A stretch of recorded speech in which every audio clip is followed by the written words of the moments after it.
Kurikulum Merdeka erat kaitannya dengan pembelajaran diferensiasi. Kami dari kelompok 5 akan membahas materi tentang pengertian pembelajaran diferensiasi, teori pembelajaran diferensiasi, contoh keragaman anak di kelas. Dengan anggota kelompok Lutfi Dwi Nur Laili, Meta Aloka Esa Pradopo, Miftahus Solihah, Mifta Lailatul Rodiah, Muhammad Irfan Effendi.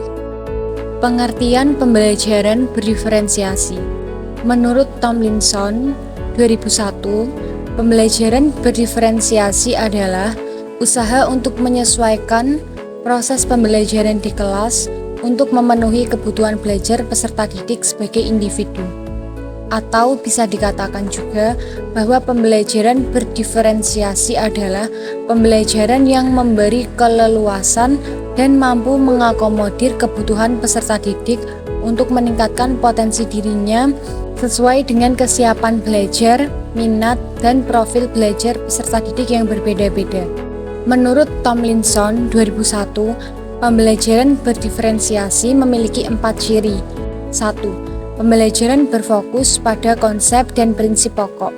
Harus berfokus pada kompetensi dasar pembelajaran. 2. Evaluasi kesiapan dan perkembangan belajar peserta didik diakomodasi ke dalam kurikulum. Di sini perlu adanya pemetaan kebutuhan peserta didik, kemudian dimasukkan ke dalam strategi pembelajaran. 3. Pengelompokan peserta didik dilakukan secara fleksibel.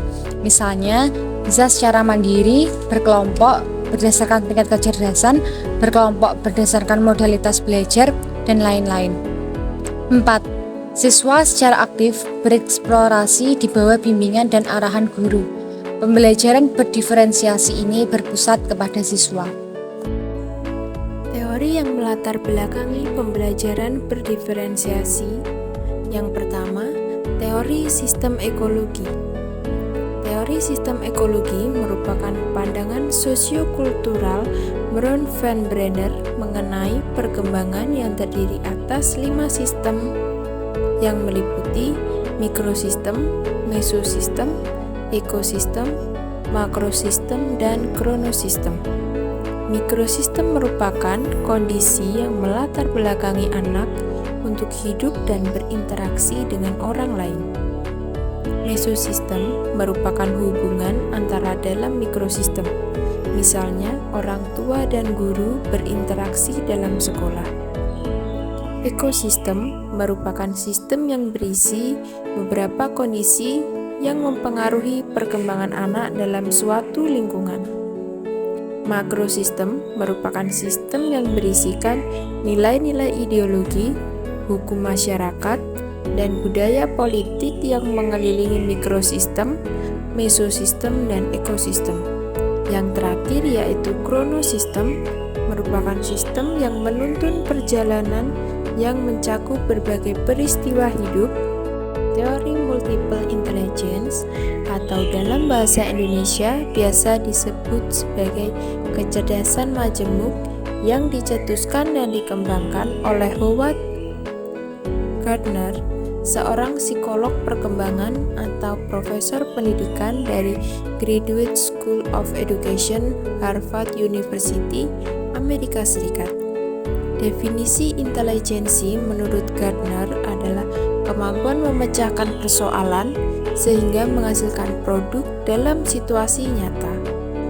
Pada teori ini disebutkan ada 8 bentuk kecerdasan, antara lain kecerdasan verbal linguistik atau kemampuan berbahasa, kecerdasan logis matematis atau kemampuan mengolah angka, kecerdasan spasial visual atau kemampuan pada bidang ruang dan gambar, kecerdasan kinestetik jasmani atau kemampuan dalam koordinasi anggota tubuh, kecerdasan musikal, kemampuan memainkan alat musik, kecerdasan intrapersonal atau kemampuan memahami diri sendiri, kecerdasan interpersonal atau kemampuan untuk bersosialisasi dan bermasyarakat, dan kecerdasan naturalis atau kemampuan mengenali tanaman, hewan, dan benda di alam.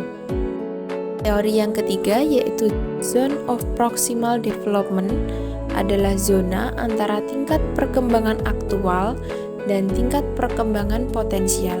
Tingkat perkembangan aktual tampak dari kemampuan anak menyesuaikan tugas secara mandiri, sedangkan tingkat perkembangan potensial tampak dari kemampuan anak menyelesaikan tugas atau memecahkan masalah.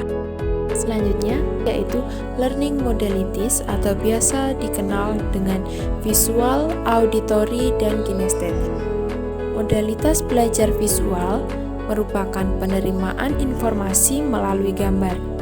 Otak dapat dengan mudah memproses informasi dengan efisien melalui gambar. Modalitas belajar auditory yaitu penerimaan informasi dengan mendengar. Peserta didik dengan auditory biasanya sering mengajukan pertanyaan dan menggunakan diskusi untuk mengklarifikasi atau menyerap materi. Yang terakhir yaitu modalitas belajar kinestetik, merupakan penerimaan informasi dengan cara belajar sambil melakukan atau learning by doing, sebagai aktivitas langsung atau melalui pengalaman atau dengan gerak sambil berpikir atau belajar. Contoh keragaman anak di kelas. Tomlinson menjelaskan bahwa keragaman peserta didik dipandang dari 3 aspek yang berbeda. Yang pertama ada kesiapan belajar. Pengertian kesiapan di sini adalah sejauh mana kemampuan pengetahuan dan keterampilan peserta didik dalam mencapai tujuan pembelajaran. Yang kedua adalah minat belajar. Minat memiliki peranan yang besar untuk menjadi motivator dalam belajar. Guru dapat menanyakan kepada peserta didik apa yang mereka minati, hobi, atau pelajaran yang disukai oleh peserta didiknya. Ada peserta didik yang minatnya sangat besar dalam bidang seni, matematika, sains, agama, memasak, dan lain sebagainya. Kemudian yang ketiga adalah profil belajar. Profil belajar peserta didik yakni metode atau cara yang dipilih atau dilakukan peserta didik untuk memperoleh informasi atau keterampilan baru.